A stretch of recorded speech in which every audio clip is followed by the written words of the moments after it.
सध्या जुलै महिना सुरू झालेला आहे। जुलै महिन्याचा दुसरा आठवडा सुरू झाला तरी अपेक्षित पाऊस होत नाहीये, त्यामुळं हिंगोली जिल्हावासियांसह शेतकरी पुरते हैराण झालेले आहेत। ही अवस्था हिंगोली जिल्ह्याचीच नाही तर संपूर्ण मराठवाड्याची हीच अवस्था आहे। हिंगोली जिल्ह्यातल्या ज्या 3 नद्या आहेत त्या पूर्णपणे कोरड्या ठाक पडलेल्या आहेत। मी सध्या हिंगोली शहरालगत असलेल्या कयाधू नदी पात्रामध्ये आहे। हे कयाधू नदीचं पात्र आहे, पूर्णपणे नदी कोरडी ठाक पडलेली आहे।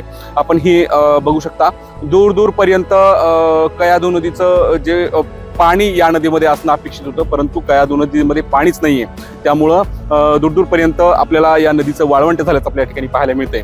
अगदी नदीमध्ये पाणीच नसल्यामुळे या भागातल्या शेतकऱ्यांनी त्यांची जे गुरं आहेत ते गुरं या नदीमध्ये चरायला सोडलेले आहेत। ड्रोन कॅमेऱ्याच्या माध्यमातून आपण हे कयाधू नदीचं जे दृश्य आहे ते बघत आहोत। कयाधू नदीबरोबरच जिल्ह्याच्या विदर्भ आणि मराठवाड्याच्या सीमेवर असलेली जी पैनगंगा नदी आहे ती नदी सुद्धा पूर्णपणे कोरडी ठाक पडलेली आहे। त्याचबरोबर पूर्णा नदी आहे, त्या नदीमध्ये सुद्धा पाणीच नाहीये, त्यामुळं या भागामध्ये पावसाची प्रतीक्षा आहे।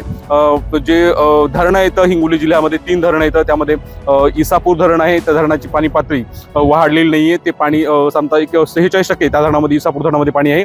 सिद्धेश्वर धरणाचं पाणी पातळी 0% येऊन पोहोचलेली आहे। त्याचबरोबर येलदरी धरणामध्ये फक्त 50% इतका पाणी साठा आहे, त्यामुळं पाण्याची विशेष वाढ झालेली नाही, कारण पाऊसच झालेला नाहीये। त्यामुळं पाण्याची प्रतीक्षा शेतकऱ्यांना आहे। तर शेतामध्ये जे पिकं पेरणी केलेली आहे ते पिकं सुद्धा आता धोक्यात सापडली आहेत, कारण तर मागील अनेक दिवसापासून अपेक्षित पाऊस होत नाहीये। त्या पिकांच्या वाढीसाठी पावसाची मोठी गरज असते, परंतु पाऊस नसल्यामुळं शेतकरी सुद्धा हैराण झालेले आहेत। शेतामध्ये स्प्रिंकलर ठिबकच्या सहाय्यानं जुलै महिन्यामध्ये पिकांना पाणी देण्याची वेळ शेतकरी येऊन ठेपलेली आहे, त्यामुळं मेघराजानं चांगल्या पद्धतीनं बरसावं, संपूर्णपणे पिकांची आबादानी व्हावी अशी अपेक्षा शेतकऱ्यांच्या वतीने व्यक्त केली जाऊ लागली आहे। त्यामुळे पाऊस कधी पडतो हे बघणं महत्वाचं आहे। ड्रोन पायलट राम सोळंकेसह मी माधव दिपके, एबीपी माझा हिंगोली। एबीपी माझा, उघडा डोळे बघा नीट।